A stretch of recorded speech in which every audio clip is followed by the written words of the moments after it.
जय सद्गुरुदेव। जीव अनादिकाल से कर्म के बंधन में फंसा हुआ है। इस कर्मों से जीव की निवृत्ति नहीं हो पा रही है।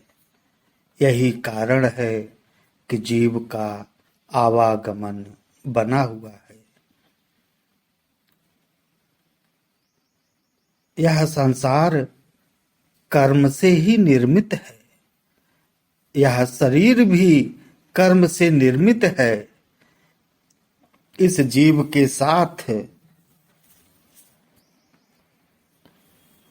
प्रारब्ध कर्म, संचित कर्म, क्रियमाण कर्म होता है। प्रारब्ध कर्म से ही यह शरीर बना रहता है। जीव के विचित्र कर्मों के कारण यह चराचर जगत भी विचित्र है। अनंत श्री सद्गुरु सदाफल देव जी महाराज स्वरवेद में क्या कहते हैं?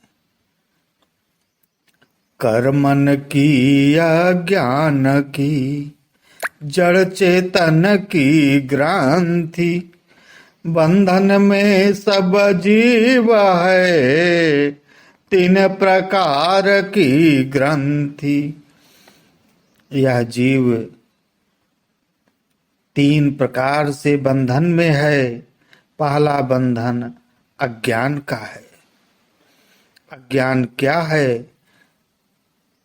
अहम ब्रह्मास्मि का भास जब होता है, जीव परमात्मा के मंडल से इसी अज्ञान की वजह से प्रकृति चक्र में गिरने लगता है।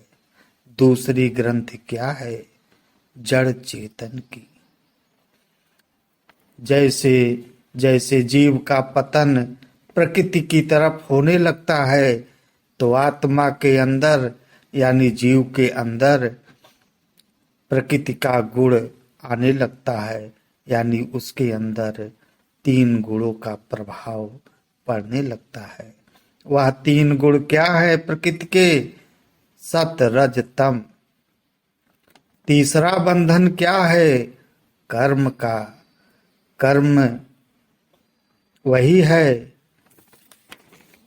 संचित प्रारब्ध क्रियमाण, यानी जीव तीन प्रकार की ग्रंथि से बंधा हुआ है। अनंत श्री सद्गुरु सदाफल देव जी आगे क्या कह रहे हैं? सृष्टि काल जीव आवहि, कर्म भेद तन पाए, जग विचित्र यह कर्म है, कर्म से सृष्टि उपाय। इस सृष्टि की रचना कर्म के द्वारा होती है। इस सृष्टि में कौन कौन है? जीव, प्रकृति, ब्रह्मा। ब्रह्मा अर्थात अक्षर। जीव तीन प्रकार के कर्मों का भोग भी करता है। पूर्व कर्मों का भोग, इस देह के कर्म, संयोगिक कर्म का भोग। अनंत श्री सद्गुरु स्वरवेद में कह रहे हैं, पूर्व कर्म इस देह का कारण यौगिक भोग, तीन भोग यह भोगता केवल पूर्व न भोग। बहुत कर्म जन्मांतर, कल्पांतर बहु भोग, कर्म छूटे नहीं भोग बिनु, ज्ञान दग्ध क्रिय भोग। जीव के द्वारा किया गया कर्म बिना भोग के नहीं छूटता है। यह कर्म का नाश केवल चेतन ज्ञान के द्वारा जीव कर पाता है, अन्यथा नहीं। आत्मा प्रकृति के त्रिगुण भाव को लेकर मन के द्वारा संसार में कर्म कर रहा है। यह तो कर्म है। दूसरा अकर्म है। अकर्म जीवन मुक्त योगी करता है। जीवन मुक्त योगी जो कुछ कर्म करता है उसे अकर्म कहते हैं। अनंत श्री सद्गुरु सदाफल देव जी महाराज बता रहे हैं, जीवन मुक्त के कर्म जग सो कर्म कर जान, कर्म करे फिर नहीं करे, कर्म भोग नहीं मान।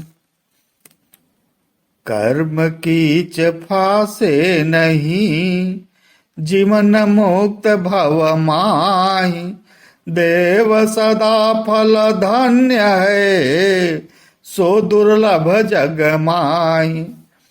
अर्थात जीवन मुक्त योगी के द्वारा जो कुछ संसार में कार्य किया जाता है वह अकर्म है। उस अकर्म का फल नहीं बनता है, क्योंकि जीवन मुक्त योगी जो कुछ करता है वह प्रकृति पार के आधार पर यानी चेतन के आधार पर करता है। इसीलिए उसके द्वारा किया गया कर्म अकर्म कहलाता है। तीसरा कर्म विकर्म है। विकर्म कर्म वह है जो सद्गुरु के शरण में रहकर कर्म किया जाता है। अनंत श्री सद्गुरु सदाफल देव जी महाराज कहते हैं, सत्संगति सद्गुरु शरण, सेवा भाव विचार, उपकार गुरु पाठ है, यह विकर्म जगसार। विकर्म का फल नहीं बनता है, क्योंकि यह कर्म सद्गुरु के आधार पर किया जाता है। विकर्म में योग होता है, कर्म में भोग होता है। जीव विकर्म कर्म करते करते अगर इस संसार से चला भी जाता है तो अगले जन्म में जो कुछ विकर्म कर्म किए रहता है उसके आगे का विकर्म कर्म करने लगता है। साधारण भाव में विकर्म वह कर्म है जो परमात्मा की प्राप्ति के लिए किया जाता है।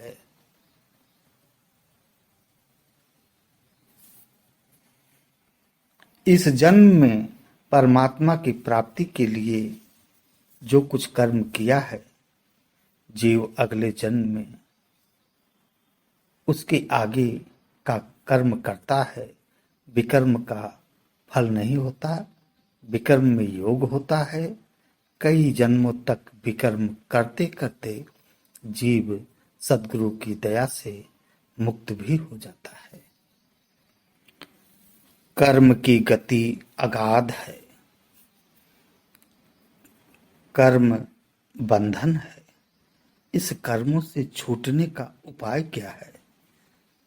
इसका उपाय सद्गुरु के शरणागत रहकर योग करना। योग से क्या होगा? चेतन ज्ञान प्राप्त होगा। उसी चेतन ज्ञान से जीव का सारे कर्म दग्ध हो जाएंगे, सारे कर्म नाश हो जाएंगे। अन्य कोई उपाय नहीं है। जीव के कर्म भोग के द्वारा नाश होते हैं अथवा चेतन ज्ञान के द्वारा नाश होते हैं। भोग कर्म छूटे नहीं भोग बिनु, ज्ञान दग्ध क्रिय भोग।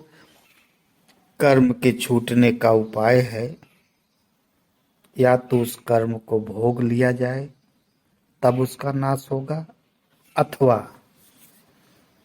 चेतन ज्ञान को प्राप्त कर अपने सारे संचित कर्मों का वो भस्मीभूत कर दे, तब कर्म का नाश हो सकता है, अन्य कोई उपाय नहीं। अतः विहंगम योग की विज्ञानमय चेतन साधन को अपनाकर योग के द्वारा सद्गुरु के शरणागत रहकर चेतन ज्ञान को प्राप्त करना चाहिए और उसी चेतन ज्ञान के द्वारा अपने संपूर्ण संचित कर्मों का नाश कर देना चाहिए। प्रारब्ध जिससे यह शरीर मिला हुआ है, उन कर्मों को भोग करके अपने आवागमन चक्र को छुड़ा लेना चाहिए। यही निर्भ्रांत कर्मों से छूटने का उपाय है। अन्य जो कुछ है वह भ्रम है। जय सद्गुरुदेव।